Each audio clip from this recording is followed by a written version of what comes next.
Hello, John Bloodworth, Gentleman Crafter here with Card Sketch Challenge number 14.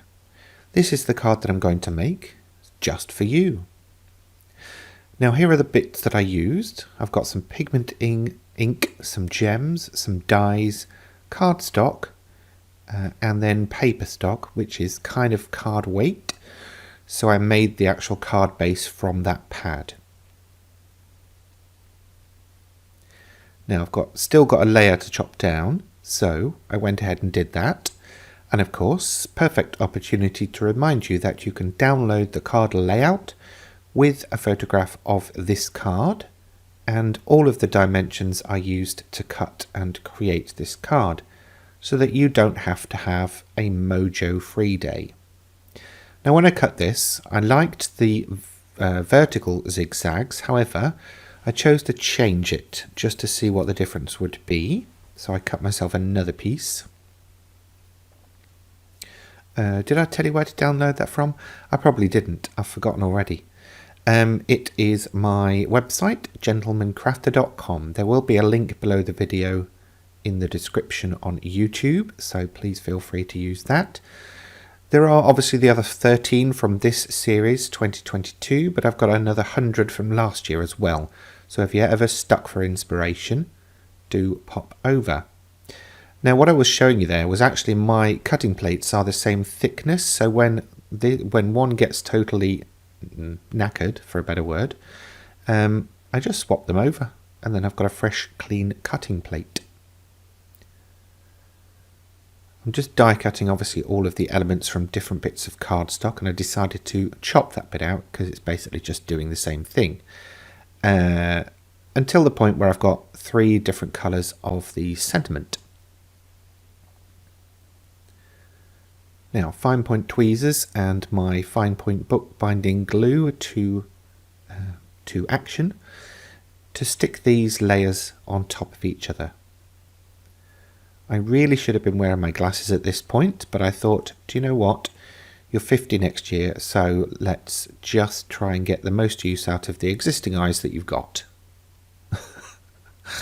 It's the most stupidest thing I've ever thought, I think. Anyway, they all went on at least on top of each other, so whether they're aligned doesn't really matter. They actually made it on top of each other, so my eyes aren't that bad so far.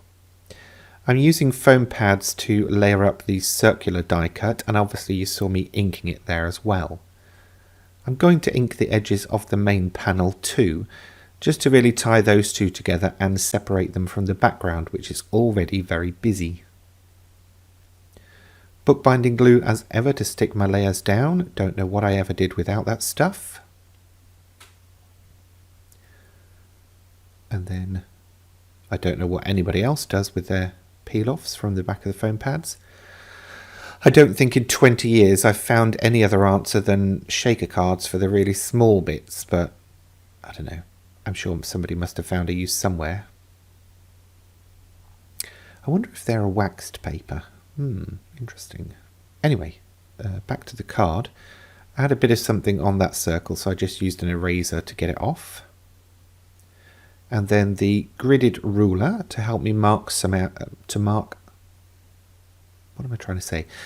out some dots. That's what I was trying to say. Because I felt this just needed a little bit something extra. And of course that extra is going to be gems. Adhesive gems would work well and probably would be quicker than this, but I chose the old manual way of applying the glue and then applying the gem. That little tray, by the way, is absolute genius. It's from one of those diamond painting kits, but the little ridges in the tray, when you shake it around, force all of those diamonds to sit on their backs rather than be all over the place. Makes it so much easier. And before you ask, no idea where you get them from. Sorry. I'm really not good at this shopping lark. Or maybe I am. Anyway, there's the card for this week. Thanks for watching and look forward to seeing what you make in the Facebook group.